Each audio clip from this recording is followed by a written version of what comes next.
اسی لیے میرے آقا نے فرمایا بازار میں سب سے پہلے منافق داخل ہوتا ہے اور سب سے آخر میں منافق آتا ہے.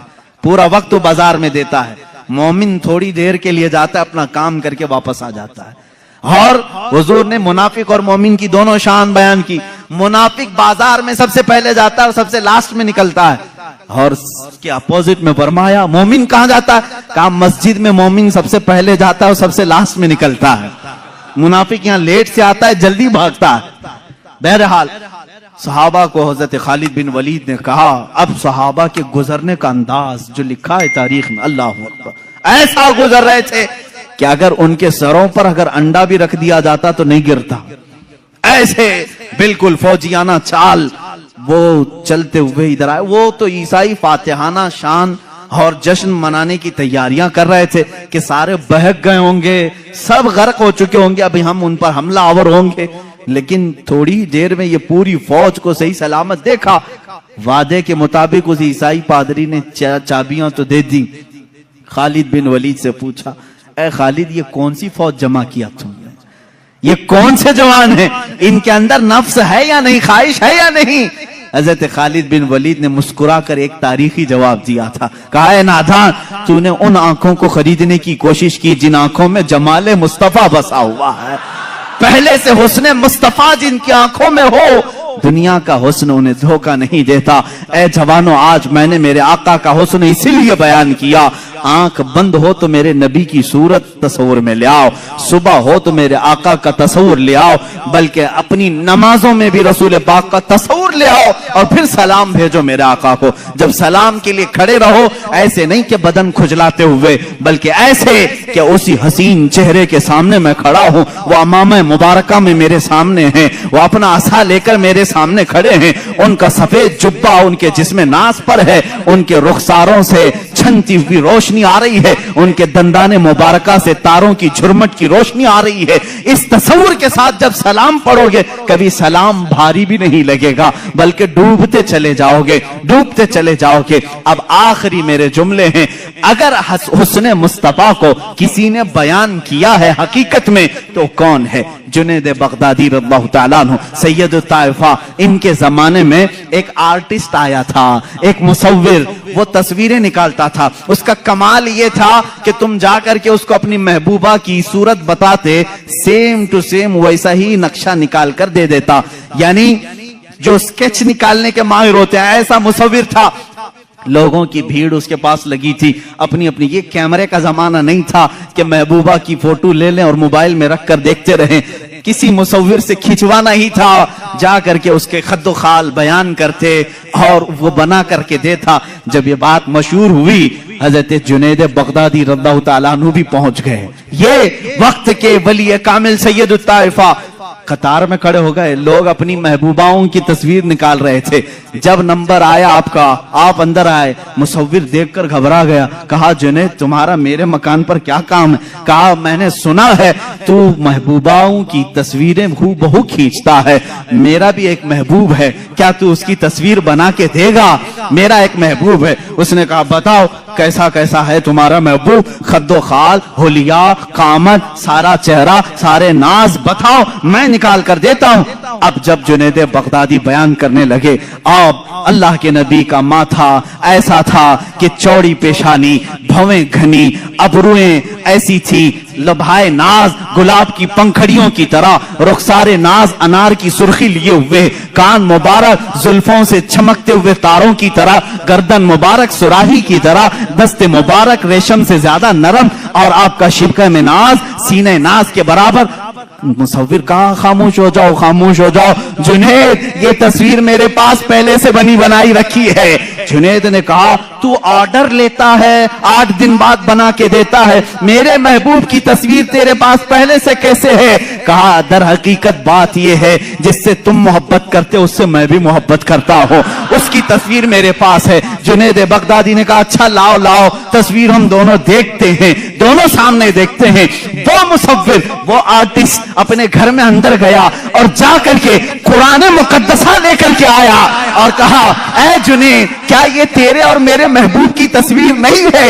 اس سے بہتر تصویر کون بنا سکتا ہے؟ لو قرآن کھولو اور آنکھ پلٹو، رسول کا چہرہ دیکھنا ہو پڑھو والضحی واللیل اذا سجا، جب رسول کی زلفیں پڑھنی ہو پڑھو واللیل اذا سجا واللیل اذا یغشا، جب رسول پاک کے ہاتھ مبارک کو بیان کیا ہے مولا نے، کہا وما رمیت اذ رمیت ولکن اللہ رما، رسول پاک کی آنکھوں کو بیان کیا مولا، ما زاغ البصر وما طغى لقد رأى من آیات ربه الکبریٰ، رسول پاک کے قدم ناز کو اللہ نے فرمایا لا اقسم بهذا البلد وانت حل بهذا البلد، ارے تیرے رب نے تیرے حبیب کا سینہ بھی بیان کیا ہے، الم نشرح لك صدرك ووضعنا عنك وزرك، رسول پاک کے ہر عضو کو قرآن پاک میں بیان کیا ہے۔ اسی لیے شاعر نے، نظمی نے کہا ہے، مارہرہ کے شاعر نے، آغاز سے اخیر تک قرآن ہے نعت مصطفیٰ، محبوب کے بیان کا کیسا انوکھا ڈھنگ ہے، محبوب کے بیان کا کیسا انوکھا ڈھنگ ہے۔ یہ قرآن پاک سے بھی میں نے حسن مصطفیٰ بیان کیا ہے۔ میرے عزیزو، آج کیا یہ موضوع سخن تھا، جمال مصطفیٰ، حسن مصطفیٰ، آقا کونین صلی اللہ تعالی علیہ وسلم کا حلیہ مبارکہ۔ بات تو حقیقت یہ ہے جو امام اہل سنت نے فرمایا ہے کہ خدا نے ہے وہ مرتبے تجھ کو دیے، کوئی تجھ سا ہوا ہے نہ ہوگا شہا، تیرے خالق حسن و ادا کی قسم، میرے آقا جیسا کوئی دوسرا ہو نہیں سکتا۔ اور حسان بن ثابت کا وہی شعر ہماری گفتگو کا خلاصہ ہے، یا رسول اللہ وَأَحْسَنُ مِنْكَ لَمْ تَرَ قَطُّ عَيْنِي وَأَجْمَلُ مِنْكَ لَمْ تَلِدِ النِّسَاءُ خُلِقْتَ مُبَرَّأً مِنْ كُلِّ عَيْبٍ كَأَنَّكَ قَدْ خُلِقْتَ كَمَا تَشَاءُ، یا رسول اللہ آپ سے زیادہ حسین میری آنکھوں نے دیکھا نہیں، بلکہ حقیقت یہ ہے میرے آقا آپ سے زیادہ جمیل کسی ماں نے جنا ہی نہیں، آپ ہر عیب سے پاک پیدا کیے گئے ہیں، ایسے جیسے کہ اللہ نے آپ کی مرضی کے مطابق پیدا کیا ہے۔ وآخر دعوانا ان الحمدللہ رب